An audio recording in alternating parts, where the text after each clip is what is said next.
1వ వచనం నుండి 4వ వచనం వరకు వాక్యాన్ని చదువుకుందాం. వాక్యం చదివిన తర్వాత కుటుంబ సభ్యులు, మరి కుటుంబ యజమానురాలైన, కొడుకైన, కోడలైన సాక్ష్యం చెప్తారు. ఈ ప్రార్థన కూడిక ఎందుకొరకు ఏర్పాటు చేస్తున్నారు? మొదటిగా దేవుని వాక్యాన్ని చదువుకుందాం. యెహోవా దయాళుడు, ఆయనకు కృతజ్ఞతాస్తుతులు చెల్లించుడి. ఆయన కృప నిరంతరము ఉండును. దేవదేవునికి కృతజ్ఞతాస్తుతులు చెల్లించుడి. ఆయన కృప నిరంతరము ఉండును. ప్రభువునకు కృతజ్ఞతాస్తుతులు చెల్లించుడి. ఆయన కృప నిరంతరముండును. ఆయన ఒక్కడే మహాచర్య కార్యములు చేయువాడు. ఆయన కృప నిరంతరముండును. దేవుడి వాక్య భాగమును పరిశుద్ధాత్మ దేవుడు మనందరి యొక్క వినికిడిలో దేవుడు ప్రత్యేకంగా కుటుపుడు జయం గారి యొక్క గృహం జరుగుతున్న ఈ కృతజ్ఞత ప్రార్థన కూడిక వినికిడిలో దేవుడు దీవించును గాక. ఆమేన్. గొట్టుపూడి జయమ్మ గారు సాక్ష్యం చెప్తారు. అమ్మా, నేమేం చెప్తుంది మీ అత్తగారు? ఎవరో ఒకరు ఎందుకు చెప్పండి. చేరువచ్చిన మీ అందరికీ నా వందనాలు చెల్లించుకుంటున్నాను. మరి ఈ కూడికి ఎందుకు పెట్టుకోవాలనుకున్నామంటే, ఇంట్లో పిల్లలిద్దరికీ ఆరోగ్యాలు సరిగా లేవు. మరి ఎన్నో రోజుల నుంచి దేవుణ్ణి అడుగుతా ఉన్నాము, ప్రభా బాగు చేయండి అయినా, నువ్వు తప్ప మాకు వేరే సహాయం లేదు అని. దేవుని కృపణ వలన కొంచెం ఆరోగ్యం నిలకడిగా ఉంది. అదేవిధంగా కీర్తన 10th ఫెయిల్ అయింది, ఇంటర్ ఫెయిల్ అయింది. మరి దేవా, నీ ప్రణాళిక బిడ్డల పట్ల ఎట్లా ఉందో మీరు వాళ్ళ పట్ల మీ నిర్ణయాన్ని తెలియజేయండి ప్రభు అని మేము ప్రార్థన చేస్తూ ఉన్నప్పుడు, కీర్తన తెలియని రీతిగా 6 సబ్జెక్టులు ఫెయిల్ అయింది. 6 సబ్జెక్టులు దేవుని కృప వలన పాస్ అయిపోయింది. 5 సబ్జెక్టులు పాస్ అయిపోయింది. అలాగే అఖిల కూడా 10th పాస్ అయింది, ఫెయిల్ అయింది, ఇంటర్ ఫెయిల్ అయింది. ప్రతి ఒక్కరు ఎగతాలు చేస్తారు, ఏం చదువుతున్నారు మీ పిల్లకాయలు అని. నేను ఎవరిని ఏమనలేదు. దేవా, నీ కృపే ఏదైనా సరే, నీ చిత్తం లేనిది ఏది జరగదు అని దేవునికి ప్రార్థన చేస్తానే కానీ ఎవరిని ఏమీ అనలేదు. అలాగే 2 బిడ్డలు పాస్ అయిపోయారు. వాళ్ళ ఆరోగ్యాల కోసం మీరు అందరూ ప్రార్థన చేయండి. అదేవిధంగా మా కుటుంబాని కోసం కూడా ప్రార్థన చేయండి. ఆరోగ్యాలు ఎవరికి సరిగా లేవు. నా భర్తను గురించి కూడా, అత్తమ్మని గురించి కూడా, మా కుటుంబం అంతా మీరు ప్రార్థన చేయాలని దేవునికి మనవి చేస్తూ నా సాక్ష్యమును బట్టి దేవునికి మహిమ కలిగినట్లు దేవుడు తన దాసుని ద్వారా మనతో మాట్లాడినట్టు ప్రార్థన చేసుకుందాము. ప్రార్థన. ఆశ్చర్యకరుడా, అద్భుతములు చేయవాడా, మీకు వందనాలు స్తోత్రాలు చెల్లిస్తూ ఉన్నాను. ఇంతవరకునైనా గొట్టుపూడి జయమ్మ గారి గృహంలో జరుగుతున్న ఈ కృతజ్ఞత స్తుతి ప్రార్థన కూడిక విషయంలో ఇంతవరకు మీరు ఇచ్చిన మంచి వాతావరణమును బట్టి మీకు వందనాలు స్తోత్రములనైనా. అలాగే ఇంతవరకు పాడిన పాటలో మీరు మహిమ పొందినారు. చెప్పిన ప్రభా, నీ దాసుల వాణి గారు చెప్పిన సాక్ష్యంలోనైనా మీరు మహిమ పొందినారు. మేమందరము కూడా ఈ యొక్క గృహంలో ఎందుకు చేరి ఉన్నాం మీకు బాహాటంగా తెలుసు. ఈ కుటుంబానికి నీవు చేసిన ఆశ్చర్యకరమైన, అద్భుతమైన మేలుల బట్టి, ఉపకారముల బట్టి, మీ గొప్ప సహాయ సహకారముల బట్టి ఈ రీతిగా సంఘాన్ని ప్రభు ఆహ్వానించి అందరి సమక్షంలోనైనా ఈ రీతిగా స్తుతులు స్తోత్రాలు చెల్లిస్తూ ఉన్నారు. ఇది ఎంతో మంచిది. కుటుంబానికినైనా నీకు స్తుతి చెల్లిస్తే ఇంకా నీవు బహుగా దీవిస్తావు. నీ దాసుని మీ సిలువ చాటును మరుగుపరుచుకొని కుటుంబానికి కావలసినటువంటి వర్తమానం, చేరవచ్చిన బిడ్డలకు కావలసినటువంటి వాక్య సందేశాన్ని మీ దాసుని ద్వారా అందిస్తారని, నీ నామాన్ని హెచ్చిస్తూ మమ్మల్ని మేము తగ్గించుకుంటూ మా కొరకు సిలువలో ప్రాణం పెట్టిన యేసు పరిశుద్ధ నామములో అడిగి వేడుకుంటున్నాము తండ్రి. ఆమేన్.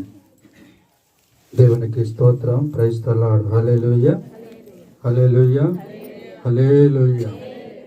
ప్రభువైన యేసుక్రీస్తు నామములో అందరికీ వందనాలు తెలియజేస్తున్నాను. పిల్లలను గట్టిగా తిరగద్దు, మీదకి ఉన్న చోట కూర్చోవాలి. దయచేసి ఇది కృతజ్ఞత స్తుతి ప్రార్థన కూడికగా మనకి అర్థమవుతున్నది. మరి దేవుడు ఈ కుటుంబానికి చేసినటువంటి మేలును బట్టి మొదటగా మనము పాటలు పాడుకున్నాం. పాటలు పాడేవాళ్ళు మీరు గమనించాలి, జరుగుతున్న సందర్భం ఏమిటని గుర్తుపెట్టుకొని ఆ సందర్భాన్ని బట్టే పాటలు పాడాలి. చాలామంది జరుగుతున్న బైబిల్లో ఆయా సందర్భాలను బట్టి మనకు వాక్యాలు ఉన్నాయి. పాటల పుస్తకాలు కూడా హెడ్డింగ్స్ కూడా ఇస్తూ ఉంటారు. ఈ సందర్భంలో ఈ పాటలు పాడుకోవాలి అని. కాబట్టి క్రీస్తునందు దేవుని బిడ్డలారా, ఒక 3 విషయాలు చెప్పి వాక్యాన్ని నేను ముగిస్తాను. ఒకటి, ఎవరికి కృతజ్ఞతాస్తుతులు చెల్లించాలి. వీళ్ళు అంటున్నారు, దేవుడు మాకు మేలు చేశాడు అన్నాడు. మరి ఎవరికి కృతజ్ఞతాస్తుతులు చెల్లించాలి? ఏ దేవునికి కృతజ్ఞతాస్తుతులు చెల్లించాలి? వీరు అంటున్నారు, మేము నమ్ముకున్న మా యేసుక్రీస్తు ప్రభువు దేవునికి మేము ప్రార్థన చేశాం. మా కుటుంబం విషయంలో, మా పిల్లల విషయంలో దేవుడు మా ప్రార్థన ఆలకించి మాకు మేలు చేశాడు అని చెప్పి దేవునికి ఈ కుటుంబం ఈరోజు మనందరినీ కూడా ఆహ్వానించి కృతజ్ఞతాస్తుతులు చెల్లిస్తూ ఉన్నారు. అందరినీ పిలిచి ఎవరికి కృతజ్ఞతాస్తుతులు చెల్లించాలని చెప్పి వీరు సిద్ధపడ్డారు అంటే, బైబిల్ ఏం చెబుతుందంటే ఎవరికి కృతజ్ఞతాస్తుతులు చెల్లించాలని చెబుతుందంటే 136వ కీర్తనలో 26వ వాక్యాన్ని మనము చదువుకుందాం. ఆకాశమందుండు దేవునికి కృతజ్ఞతాస్తుతులు చెల్లించుడి. ఎవరికి కృతజ్ఞతాస్తుతులు చెల్లించాలంటే ఆకాశమందున్న దేవునికి కృతజ్ఞతాస్తుతులు చెల్లించాలి. మన దేవుడు ఆకాశమందున్న దేవుడు. మన దేవుడు ఆకాశమందున్న దేవుడు. అలాగే 73వ కీర్తనలో 25వ వాక్యములో మనం గమనించినప్పుడు ఆసాపు ఇలా అంటున్నాడండి. ఆసాపు భక్తుడు 73వ కీర్తన 25వ వాక్యములో, ఆకాశమందు నీవు తప్ప, ఆకాశమందు నీవు తప్ప నాకు ఎవరున్నారు? చూడండి, ఆకాశమందున్న దేవునికి కృతజ్ఞతాస్తుతులు చెల్లించాలి అని 136వ కీర్తనలో ఇందాక మనం చదువుకున్న 26వ వాక్యములు. మరి ఎవరికి కృతజ్ఞతాస్తుతులు చెల్లించాలి అని చెప్పి వాక్యం చెబుతుందంటే, ఆకాశమందున్న దేవుడు, మహాకాశమందున్న దేవుడు మన దేవుడు. ఆ దేవుడు ఈ కుటుంబానికి మేలు చేసి ఉన్నాడు. ఇక్కడున్న మనందరికీ కూడా దేవుడు మేలు చేసి ఉన్నాడు. ఎవరికి మనము కృతజ్ఞతాస్తుతులు చెల్లించాలి అంటే, ఒకటి, ఆకాశమందున్న దేవునికి కృతజ్ఞతాస్తుతులు చెల్లించాలి. ఒకటి. రెండోది 136వ కీర్తనలో 2వ వాక్యాన్ని మనం చదువుకుందాం. 2వ వాక్యము, దేవదేవునికి కృతజ్ఞతాస్తుతులు.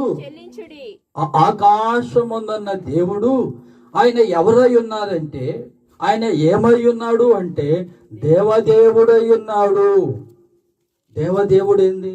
మహాదేవుడు అని అంటే సరిపోద్ది కదా. దేవదేవుడు అంటే ప్రియమైన వాళ్ళ దేవుళ్ళకి ఆయన దేవుడు అని. అసలు దేవుళ్ళు లేరు, దేవుడు ఒక్కడే. కానీ ఒకవేళ ఉన్నారని లోకము చెప్పుకుంటూ ఉంటే దేవుళ్ళకు ఆయన దేవుడు. ఆకాశమందున దేవుడు ఎవరు అంటే ఆయన దేవుళ్ళకి ఆయన దేవుడు. దేవదేవునికి కృతజ్ఞతాస్తుతులు చెల్లించాలి. మూడవదిగా మనం గమనిస్తే మూడో వాక్యం కూడా చదువుకు 130కు కృతజ్ఞతాస్తుతులు చెల్లించుడి. మూడవది, ఆ ఆకాశమున్న దేవుడు, ఆయన ప్రభువులకు అయిన ప్రభువు. ప్రియమైన వాళ్ళ రాజులు కూడా ప్రభు అన్నారు, దేవుళ్ళు కూడా ప్రభు అన్నారు. కాబట్టి ప్రభువులకి ప్రభు అంటే గొప్ప గొప్ప వాళ్ళు అనబడుతున్న వారు, రాజులు అనబడుతున్న వారు మనం గమనించినప్పుడు ఆయన రాజులకు రాజు అయి ఉన్నాడు, ప్రభువులకు అయిన ప్రభు అయి ఉన్నాడు. ఎవరికి కృతజ్ఞతాస్తుతులు చెల్లించాలి అంటే మనము ప్రభువుకి మనము కృతజ్ఞతాస్తుతులు చెల్లించాలి. ప్రియమైన దేవుని బిడ్డలారా, ఒకటి, ఎవరికి కృతజ్ఞతాస్తుతులు చెల్లించాలి? ఆకాశమందున దేవునికి కృతజ్ఞతాస్తుతులు చెల్లించాలి. ఆయన ఏమై ఉన్నాడు? ఆయన దేవుళ్ళకు అయినా దేవుడై ఉన్నాడు. మూడవది, ఆయన ఏమై ఉన్నాడు?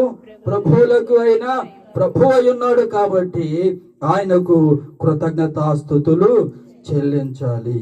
అలాగే 136వ కీర్తన మొదటి వాక్యాన్ని కూడా మనం చదువుదాం. మొదటి వాక్యము, యెహోవా దయాళుడు, ఆయనకు కృతజ్ఞతాస్తుతులు చెల్లించడి. ప్రియమైన దేవుని బిడ్డలారా, నాలుగవదిగా ఆ ఆకాశమందున్న దేవుడు ఆయన ఏమైనాడంటే దయామయుడై ఉన్నాడు, దయగల దేవుడుగా ఉన్నాడు.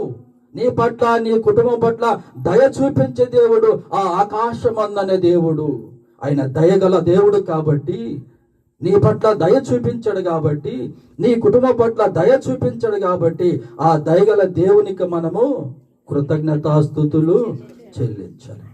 ఎవరికి మనము కృతజ్ఞతాస్తుతులు చెల్లించాలి? ఆకాశమందున దేవునికి కృతజ్ఞతాస్తుతులు చెల్లించాలి. దేవదేవునికి కృతజ్ఞతాస్తుతులు చెల్లించాలి. ప్రభువునకు కృతజ్ఞతాస్తుతులు చెల్లించాలి. దయగల దేవునికి కృతజ్ఞతాస్తుతులు చెల్లించాలి. ఎవరికి మనము కృతజ్ఞతాస్తుతులు చెల్లించాలో మనకిప్పుడు అర్థమైనది. ప్రతి క్రైస్తవ కుటుంబం కూడా ఈ విధంగా దేవునికి స్తుతి చెల్లించుట ఆ కుటుంబానికి ఎంతో ఆశీర్వాదము. రెండవదిగా మనం గమనించినప్పుడు, ఎందుకు కృతజ్ఞతాస్తుతులు చెల్లించాలి? రెండవది, ఎందుకు కృతజ్ఞతాస్తుతులు చెల్లించాలి? ఏదో మామూలుగా జరుగుతూ ఉంటాయి, అంత మాత్రాన దేవునికి స్తుతి చెల్లించాలా? దేవుణ్ణి ప్రార్థన చేయని వారికి కూడా దేవుడు మేలు చేస్తున్నాడు కదా. రొటీన్గా జరుగుతూ ఉంటాయి, కుటుంబంలో శోధనలు, బాధలు, కష్టాలు, కన్నీళ్లు వస్తూ ఉంటాయి. మరి అంత మాత్రం దేవునికి స్తుతి చెల్లించాలా? అసలు ఎందుకు దేవునికి స్తుతి చెల్లించాలా? మనం దేని కొరకు మనం ఆయనకి కృతజ్ఞతాస్తుతులు ఆయనకి మనము చెల్లించాలి అంటే, ప్రియమైన దేవుని బిడ్డలారా, ఇదిగో నేను అనుకుంటున్నాను, నా కుటుంబం తీర్మానం చేసుకుంది, ఈ కుటుంబం తీర్మానం చేసుకుంది, ఎందుకు మేము ఆ దేవునికి, మేము నమ్మిన దేవునికి కృతజ్ఞతాస్తుతులు చెల్లించాలి అనుకున్నామంటే, మేము ఇదిగో ఇలా అంటూ ఉన్నది వాక్యము. 54వ కీర్తన 4వ వాక్యాన్ని మనము చదువుకుందాం. 54వ కీర్తన 4వ వాక్యాన్ని చదువుకుందాము.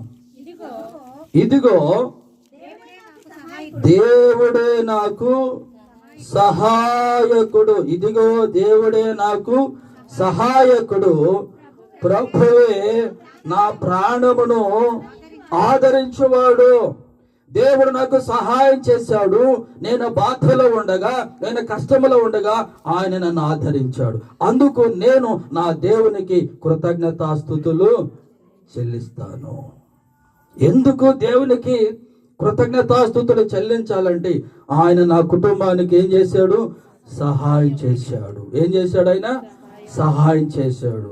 ఇంకా ఏం చేశాడు? నా కుటుంబం బాధల్లో ఉండగా, దుఃఖంలో ఉండగా, శోధనలో ఉండగా, వ్యాధుల్లో ఉండగా, బలహీనతలో ఉండగా, మేము ఏడుస్తూ ఉండగా ఆయన మమ్మల్ని ఏం చేశాడు? ఆదరించినాడు. మరి సహాయం చేసిన దేవునికి, ఆదరించిన దేవునికి ఏం చెల్లించాలి? మనము కృతజ్ఞతాస్తుతులు చెల్లించాలి. రెండోదిగా మనం గమనించినప్పుడు 33వ కీర్తనలో 21వ వాక్యాన్ని మనము చదువుకుందాం. 33వ కీర్తన 21వ వాక్యాన్ని చదువుకుందాం.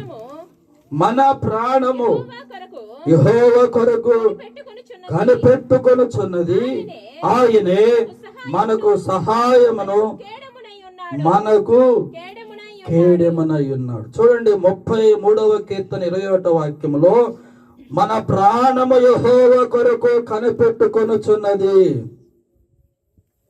ఈ కుటుంబం అయినా, నేనైనా, నువ్వైనా, మనమందరము కూడా దేవుని కొరకు మనము కనిపెట్టుకుని మనము ప్రార్థన చేశాం. కాబట్టి దేవుని కొరకు కనిపెట్టి ప్రార్థన చేసినప్పుడు ఆయన మనకేం చేశాడు? నాకేం చేశాడు? ఆయన సహాయం చేశాడు.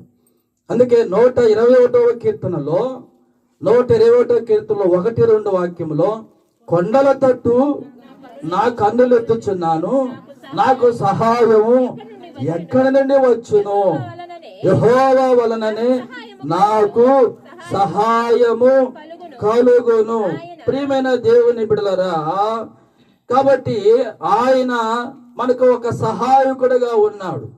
ఆ సహాయం చేసే దేవుడే ప్రభు అయిన యేసుక్రీస్తు.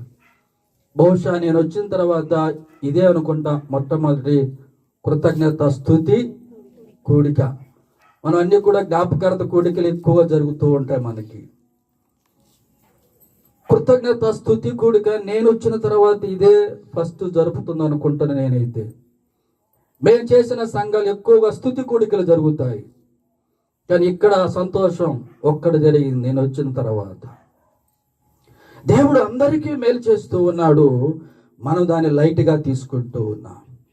మరి స్తుతి దేవునికి చెల్లించాలి కదా. దేవుడు చేసిన మేలును బట్టి, దేవుడు చేసిన సహాయమును బట్టి, దేవుని కొరకు మనం కనిపెట్టుకునే ప్రార్థన చేశాం కాబట్టి ఆయన మనకు సహాయం చేశాడు. కాబట్టి అందుకు మేము దేవునికి కృతజ్ఞతాస్తుతులు చెల్లించేదము. అలాగే 20వ కీర్తన 2వ వాక్యములో మనం గమనిస్తే 20వ కీర్తన 2వ వాక్యములో 20వ కీర్తన 2వ వాక్యం, స్థలములో నుండి ఆయన నీకు సహాయము నా దేవుని కొరకు నేను కనిపెట్టుకుని ప్రార్థన చేయగా ఆయన పరిశుద్ధ సన్నిధిలో, ఆయన పరిశుద్ధ మందిరములో, ఆయన నామములో, నా ఇంటిలో నేను మోకరించి దేవుని తట్టు నా కన్నులెత్తి, నా చేతులెత్తి, నా హృదయము తెరిచి దేవుని కనిపెట్టి ప్రార్థన చేయగా ఆయన పరిశుద్ధుడై ఉన్న దేవుడు పరిశుద్ధ స్థలములో నుండి ఆయన నాకు సహాయము చేశాడు. అందుకు నేను దేవునికి కృతజ్ఞతాస్తుతులు చెల్లించాలనుకుంటున్నాను. దేవునికి స్తోత్రం. హల్లెలూయా, హల్లెలూయా. 28వ కీర్తన 7వ వాక్యము కూడా చదువుకుందాం. 28వ కీర్తన 7వ వాక్యాన్ని చదువుకుందాము. యెహోవా నా ఆశ్రయము, నా కేడము, నా హృదయము ఆయన యందు నమ్మిక ఉంచును గనుక నాకు సహాయము కలిగను. దేవుని బిడ్డలారా, చాలా మంది దేవుని కొరకు కనిపెట్టుకొని ప్రార్థన చేయవచ్చు, ఉపవాసం ఉండవచ్చు, కానీ నమ్మిక లేకుండా ప్రార్థన చేస్తే నీకు సహాయము దేవుని యొద్ద నుండి రానే రాదు. యేసు ప్రభు చాలా సందర్భములో ఆయన చెప్పిన మాట, నమ్ముట నీ వలనైతే నమ్మువానికి సమస్తమును సాధ్యము. నువ్వు దేవుని యందు విశ్వాసం లేకుండా ఎన్ని ఉపవాస ప్రార్థన చేసినా, ఎన్ని దినాలు కనిపెట్టుకొని దేవుని సన్నిధిలో ప్రార్థన చేసినా, ఆయన పట్ల నీకు నమ్మకం లేనప్పుడు ఆయన నీకే సహాయము చేయలేడు. కాబట్టి నేను నా హృదయము దేవుని యందు నమ్మిక ఉంచి ప్రార్థించాం. మా నమ్మిక చొప్పున దేవుడు మాకు ఈ సహాయం చేశాడు. కాబట్టి అందుకు మేము దేవునికి కృతజ్ఞతాస్తుతులు చెల్లించడం. ఎందుకు దేవునికి కృతజ్ఞతాస్తుతులు చెల్లించాలి అంటే, ఇదిగో ఇందుకు దేవునికి కృతజ్ఞతాస్తుతులు చెల్లించాలి. మూడోదిగా చెప్పిన వాక్యాన్ని ముగించబోతూ ఉన్నాను. ఎలా కృతజ్ఞతాస్తుతులు చెల్లించాలి? మూడవది, మొదట మనం ఏం నేర్చుకున్నాం? ఎవరికి కృతజ్ఞతాస్తుతులు చెల్లించాలి. రెండవది, ఎందుకు కృతజ్ఞతాస్తుతులు చెల్లించాలి. మూడవది, ఎలా కృతజ్ఞతాస్తుతులు చెల్లించాలి. లేదా ఏ విధముగా కృతజ్ఞతాస్తువ కీర్తన 1వ వాక్యాన్ని చదువుకుందాం. 138వ కీర్తన. నేను నా పూర్ణ హృదయముతో నీకు కృతజ్ఞతాస్తుతులు. చూడండి 138వ కీర్తన 1వ వాక్యములో, నేను నా పూర్ణ హృదయముతో నీకు కృతజ్ఞతాస్తుతులు చెల్లించుచున్నాను. ఎలా దేవునికి కృతజ్ఞతాస్తుతులు చెల్లించాలంటే పూర్ణ హృదయముతో. అంటే పూర్ణ హృదయము లేనిది హృదయము కూడా ఉన్నది. అంటే పరిపూర్ణమైన హృదయము. ఏదో అనుకున్నాం, దేవుడు మేలు చేస్తే ఆ స్తుతి కూడిక పెట్టుకోవాలనుకున్నాం, అరే డబ్బులు అవుతున్నాయి, అవి పెట్టాలా ఇవి పెట్టాలా, ఖర్చు అయిపోతుంది, లేకుంటే అందరూ వస్తారా, లేకపోతే అదవుతుందా ఇదవుతుందా అని చెప్పి సణుక్కుంటూ గొనుక్కుంటూ ప్రార్థన కూడిక పెట్టించుకోవటం, అది పూర్ణ మనసుతో పెట్టించుకోవడం కానే కాదు. నీవు ప్రార్థన కూడిక పెట్టించుకునే సమయంలో ఏ విధంగా నీవు దేవునికి కృతజ్ఞతాస్తుతులు చెల్లించాలంటే, నీవు సంతోషంగా అందరిని ఆహ్వానించాలా. నీవు అనుకున్నది దానికంటే ఎక్కువగా దేవునికి మహిమకరంగా, మరి సంఘస్థులందరికీ సంతోషదాయకముగా నీవు పూర్ణ హృదయముతో నీవు దేవునికి స్తుతి చెల్లించే విషయంలో నీవు ప్రార్థన కూడిక పెట్టించుకోవాలి.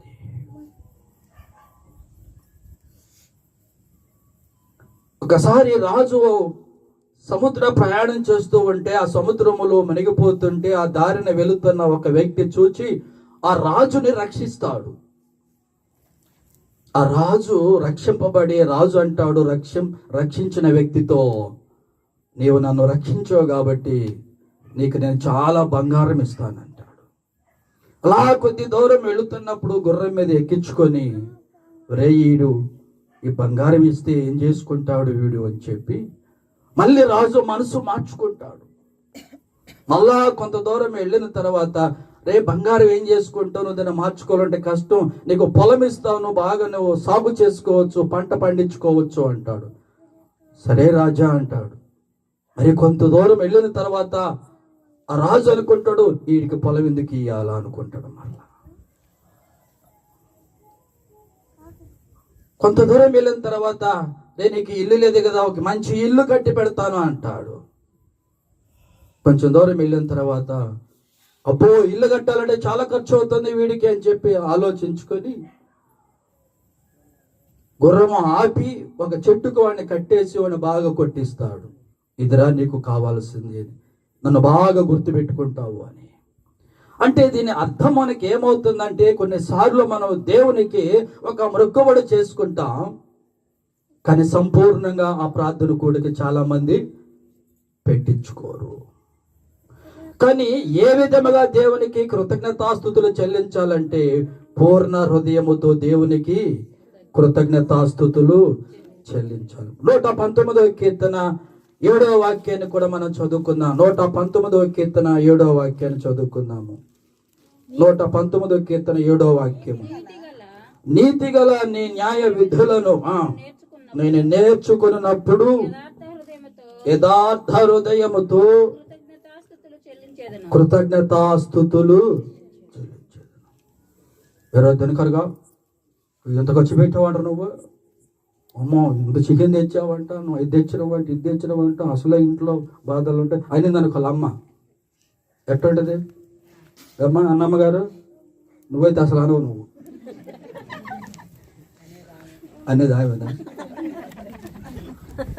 అందరికి భోజనాలు ఉన్నాయంట, వచ్చే నెల మీ ఇంట్లో నువ్వు పెట్టాలా, దేవుడు నీకు మేలు చేశాడు కాబట్టి. బాత్రూంలో పడిపోయి చనిపోయి బ్రతికావు కాబట్టి నువ్వు భయపడగా. కాబట్టి రెండోదిగా దేవునికి కృతజ్ఞతాస్తుతులు ఏ విధంగా చెల్లించాలంటే, యథార్థ ఈ ప్రార్థన కూడికి ఎలా జరగాలి, యథార్థంగా జరగాలి.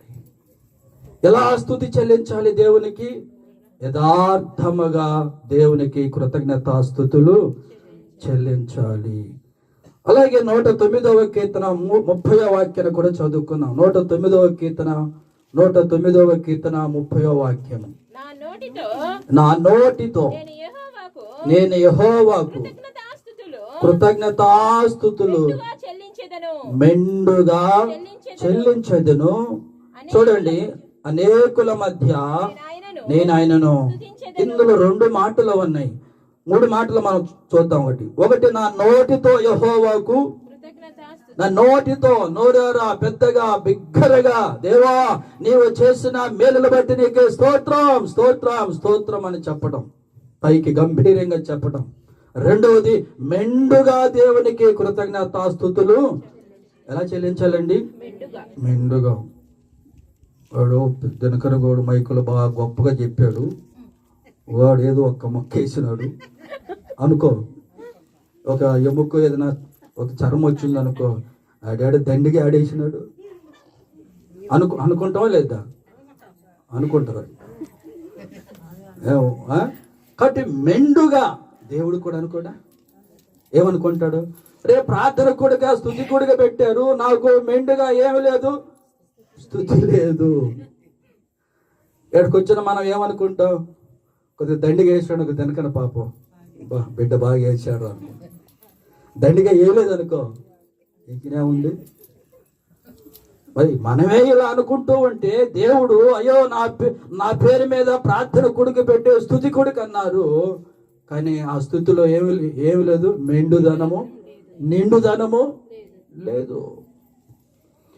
స్తుతి కొడుక పెట్టినప్పుడు మెండుగా దేవునికి స్తుతి చెల్లించాలా. అలాగే అనేకులను పిలిచి దేవునికి స్తుతి కూడిక పెట్టాలా. నాలూరులో మీటింగ్కి మనం వెళ్ళాం, పిలిచారు వాళ్ళు. నాకేం చెప్పాడంటే ఆ అబ్బాయి, సార్ ఎంతమంది వస్తారు అన్నారు. జనం వచ్చేది ముఖ్యం కదా వాళ్ళకి. సార్ 1 ఆటో వస్తారా, 2 ఆటో సార్, 2 ఆటోలు వచ్చారు కానీ 3 ఆటోలు వద్దు సార్, ఎక్కువ అయిపోతుంది అన్నాడు. నేను ఇస్తా 3 ఆటోకు, నువ్వు భయపడగాకు. మరి వచ్చేవాళ్ళు మేము వద్దనలేదా? దేవుని సన్నిధికి నిండు మనసుతో పరిపూర్ణంగా దేవుని సన్నిధికి మనము వచ్చే విధంగా మనము ప్రోత్సహించాలి. దేవుని సన్నిధికి మనము ఎలా రావాలంటే పూర్ణ హృదయముతో మెండుదనంతో అనేకులం ఆయన సన్నిధికి వస్తే అది దేవునికి ఎంతో మహిమ ఉంటుంది. కాబట్టి క్రీస్తునందు దేవుని బిడ్డలారా, 69వ కీర్తన 30వ వాక్యం మనం చూసినప్పుడు 69వ కీర్తన 30వ వాక్యాన్ని చూడండి దయచేసి. 69వ కీర్తన 30వ వాక్యము. కీర్తనలతో నేను దేవుని నామమును స్తుతించెదను, కృతజ్ఞతాస్తుతులతో నేను ఆయనను ఘనపరచెదను. కృతజ్ఞతాస్తుతులతో నేను ఆయనను ఘనపరచెదను. ఏ విధంగా దేవునికి కృతజ్ఞతాస్తుతులు చెల్లించాలంటే ఘనముగా దేవునికి కృతజ్ఞతాస్తుతులు చెల్లించాలి. సాయంకాలం నేను రెడీ అవుతూ ఉంటే దినకర వచ్చాడంట ఇంటికి. నేను ఎందుకు వచ్చాడో నాకు తెలియదు. దినకర చెప్పాడంట, పాస్టర్ గారు మీరు భోజనాలు వండగాకండి. నేనే మైకిలో చెప్పేసాను అందరికి భోజనాలని. మళ్ళీ ఇంటికి వచ్చాం, పాస్టర్ అమ్మ మళ్ళీ మీరు భోజనాలు వండుతారేమో, మీరు ఎందుకు వండుతాం, మేము అమాయకులమా? చెప్పింది నేనే మైకులో. మళ్ళీ ఇక్కడ భోజనాలు పాస్టర్ మెట్ట, నేను ముందే చెప్పిన మధ్యాహ్నం, పాస్టర్ అమ్మ భోజనం సాయంత్రం వండగాకు, ఆడ పెడతారని. నాకు ఒక సంఘటన గుర్తొచ్చింది. మేము అల్లూరులో సేవ చేస్తున్నప్పుడు ఒక ఇంటికి మేము వెళ్ళాం మామూలుగానే. వాళ్ళ మాకు ఏ భోజనాలు గీజనాలు ఏం చెప్పలా, సంఘంలో ప్రకటన చేయలేదు, మైకులో ప్రకటన చేయలేదు. మా యొక్క నమ్మకం ఏంది, అందరికి పెట్టకపోయినా కనీసం పాస్టర్ గారికి పాస్టర్ గారికి అయినా పెడతారా లేదా? మా అనుభవాలు చెబుతూ ఉన్నా నేను. అతను వెళ్ళాం, ప్రార్థన అయిపోయింది. పాస్టర్ అమ్మ రోజు భోజనం వండాల, నిజంగా నాకు అది గుర్తొచ్చింది. దగ్గర వచ్చేళ్ళకి అతను ప్రార్థన అయిపోయింది. మేము అనుకుంటున్నాం భోజనాల్లోకి పాస్టర్ గారు చేతులు కడుక్కోండి, కాళ్ళు కడుక్కోండి, ఈ నీళ్ళని చెప్తారేమో అనుకుంటే పాస్టర్ గారు ప్రార్థన చేయండి అని అంటున్నారు. ప్రార్థన చేసి కానుకేది ఇచ్చారు. సరే పాస్టర్ గారు పోయిరండి అంటున్నారు. ఇక నా రోజు వస్తే నిజంగా దినకరాల చెప్పడం, ఒకవేళ వండుకుంటారేమో లేకపోతే ఉడుకోకుండా వస్తారు అని చెప్పిన విషయాలు నాకు బాగా గుర్తొచ్చాయి. అంటే కొన్ని సందర్భాలు కూడా అన్నిటికీ మనం రెడీ వస్తాం క్రీస్తునందు దేవుని. మనం ఏదో కుటుంబములు ఎవరైనా భోజనాలు పెడతారోనో కాదండి. కొంతమంది పేదవాళ్ళు ఉంటారు, పెట్టలేని వాళ్ళు ఉంటారు. వాళ్ళు ప్రేమతో పెడితే దాన్ని మనం తీసుకోవచ్చు. కానీ ప్రార్థన కూడిక పెట్టిన ప్రతి కుటుంబం కూడా ఏదో భోజనాలు పెడితే బాగుండే మనం ఆశించడం కూడా కరెక్ట్ కానే కాదు. చివరిగా క్రీస్తున్న దేవుని బిడ్డలారా, దేవునికి మనము ఘనముగా కృతజ్ఞతాస్తుతులు చెల్లించాలని చెప్పి దేవుని వాక్యము సెలవిస్తూ ఉన్నది. కాబట్టి 3 విషయాలు నేను మీకు చెప్పి ఉన్నా. 1, ఎవరికి కృతజ్ఞతాస్తుతులు చెల్లించాలి. 2వది, ఎందుకు దేవునికి ఎందుకు కృతజ్ఞతాస్తుతులు చెల్లించాలి. 3వది, ఎలా అది ఏ విధముగా కృతజ్ఞతాస్తుతులు చెల్లించాలి. ఎవరికి కృతజ్ఞతాస్తుతులు ఈ కుటుంబం చెల్లించిందంటే ఆకాశమందున దేవునికి కృతజ్ఞతాస్తుతులు చెల్లించింది. ఎందుకు వీరు కృతజ్ఞతాస్తుతులు చెల్లించారంటే దేవుడు ఈ కుటుంబానికి ఎంతో గొప్ప మేలు సహాయం చేశాడు కాబట్టి. 3వది, ఎలా ఏ విధముగా కృతజ్ఞతాస్తుతులు చెల్లించాలంటే పూర్ణ హృదయంతో దేవుడు నాకు గొప్ప మేలు చేశాడు మా కుటుంబానికి. రండి మీరందరూ, వాక్యములో ఉంది ప్రియమైన దేవుని బిడ్డలారా. అనేకుల మధ్య మరి 57వ కీర్తన 10వ వాక్యంలో అనేకులు పిలిపించుకొని మీరు రండి అని పిలిపించుకొని అనేక జనుల మధ్య దేవునికి స్తుతి చెల్లించాలని వాక్యం చెబుతుంది. 57వ కీర్తన 10వ వాక్యం, ప్రభువా జనములలో నీకు కృతజ్ఞతాస్తుతులు నేను ఎక్కడ చెల్లించదును అంటే, నేను ప్రార్థన కూడిక పెట్టుకొని నా సంఘస్థులను, నా బంధువులను, నా ఇరుగు పొరుగు వారిని అందరినీ పిలిపించుకొని, యేసయ్యా ఆకాశముందున్న నా దేవుడా నీకు ఘనముగా పూర్ణముగా కృతజ్ఞతాస్తుతులు చెల్లించదు. మంచి పని చేశారు ఈ కుటుంబం. దేవుడు ఈ వాక్యమును బట్టి ఈ కుటుంబానికి ఇంకా రానున్న దినములలో దేవుడు దండిగా మెండిగా ధారాళంగా మేలులు చేయాలని మన వ్యక్తిగత కుటుంబ సంఘ ప్రార్థనలు ఈ కుటుంబం గురించి ప్రార్థన చేసుకుందాం. వెతబడి వాక్యమును బట్టి పరిశుద్ధాత్మ దేవుడు దీవించినట్లు ప్రార్థన చేసుకుందాం. గడిచిన తిరుమలని నాయన క్షణకరముగా నాయన మీకు కాచి కాపాడినందుకు నీకు మరొకసారి కృతజ్ఞతావందనాలు చెల్లిస్తున్నాం. నా తండ్రి, ఇంతవరకు నా ప్రభు యొక్క కృతజ్ఞత కూడికలో మీరు ఉండి నాయన మాతో నీ దాసుని ద్వారా చక్కగా నాయన నీ వాక్యాన్ని మాతో బోధించిన విధానం బట్టి నీకు కృతజ్ఞతావందనాలు చెల్లించుకుంటున్నాం నాయన. నా ప్రభుత్వ నాయన ఈ కుటుంబానికి చేసినటువంటి ఎన్నో మేలును బట్టి కుటుంబం నాయన వాళ్ళ మరువక నాయన నువ్వు చేసిన మేలులను ఉపకారములను నాయన వాళ్ళు నేను భయం కలిగి నా తండ్రిని యందు కృతజ్ఞత కలిగి నీకు కృతజ్ఞతాస్తుతులు చెల్లించాలి అని ఒక నాయన నిర్ణయంతో నా ప్రభు యొక్క ప్రార్థన కూడికని సంఘాన్ని అంతటిని కలిసి సంఘాన్ని ఆహ్వానించి నా ప్రభుత్వ నాయన పెట్టిన ఈ యొక్క కార్యక్రమాన్ని బట్టి నీకు స్తోత్రాలు చెల్లిస్తున్నాం.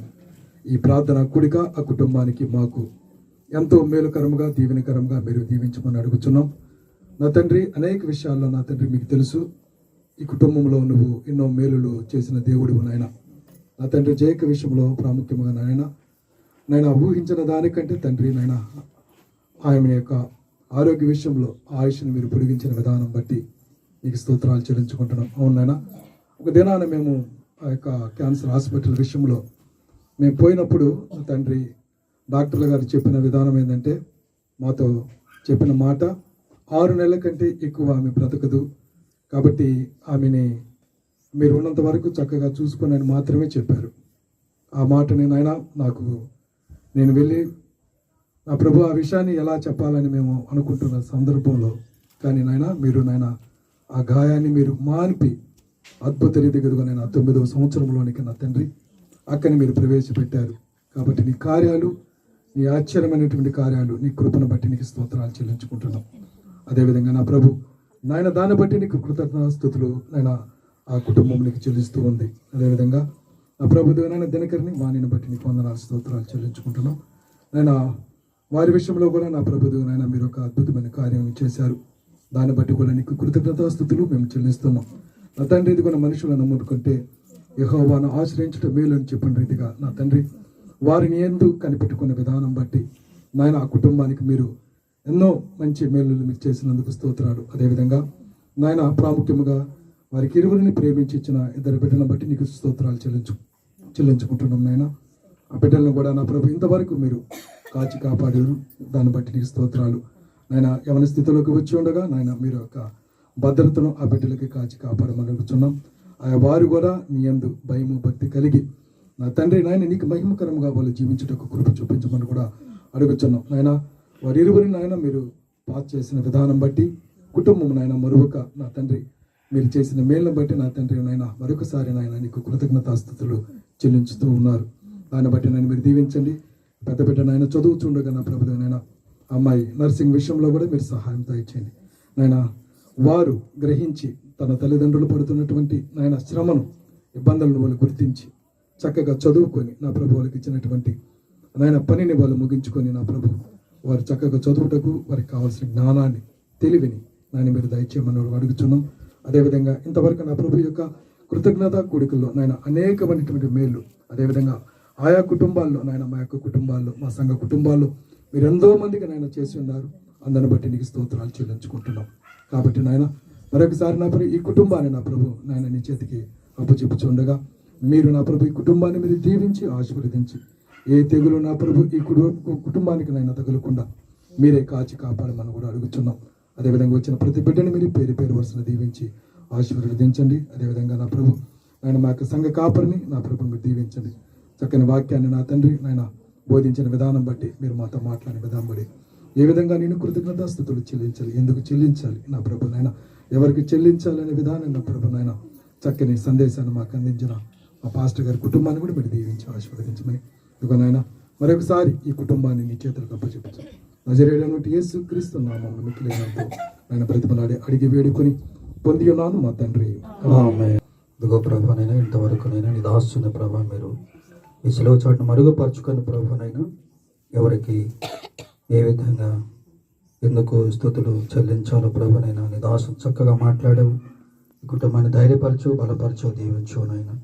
ఇదిగోనైనా కొట్టిపొడి జయము కానీ మీరు దీవించి ఆరోగ్యం దయచేయండి, దీర్ఘాయుష్తో నింపమని ప్రార్థిస్తున్నాను. సమాధానం దయచేయండి. ధనికరను వాణిన ప్రభునైనా వారికి కావలసిన ఆరోగ్యాలు ఇచ్చి వారి పనిబాట్లనైనా మీరు తోడుగుని కాపాడమని ప్రార్థిస్తున్నాను. ఎక్కల కీర్తన కూడా మీరు ఆశీర్వదించండి. వాళ్ళకి మంచి భవిష్యత్తు చదువులు మీరు తోడు ఉండి వైర ఆరోగ్యములు ఇచ్చి దీవించి కుటుంబంలో నెమ్మది సమాధానం దయచేయమని ప్రార్థిస్తున్నాను.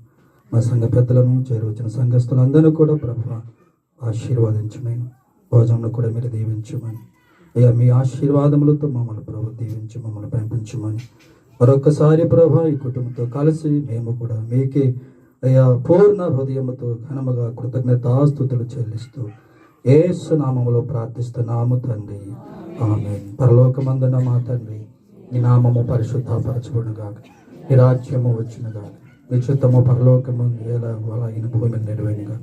మాకు కావలసిన అనేది ఆహారం నేడు మాకు దయచేయు. మరణస్తులు మేము క్షమించిన ప్రకారం మరణమును క్షమించు. మమ్మల్ని శోధనకు తేక కీడులు తప్పించుము. ఎందుకనగా రాజ్యము బలము మహిమ నిరంతరం నీవి అయ్యున్నవి తండ్రి, ఆమేన్. తండ్రి కుమార పరిశుద్ధాత్మ త్రియేక దేవుని సన్నిధి చేరి వచ్చిన సంఘమునకును ప్రత్యేకంగా కొట్టిపొడి జయమ్మ గారికి, కుమారుడికి, అలాగే కోడలికి, మనవరాళ్ళకి దేవుని రాకడ వరకు తోడుగా ఉండి కాపాడ దీవించి దేవుని కృప వెంబడి కృపను కలుగ చేయనుగాక. ఆమేన్. హల్లెలూయా. మరి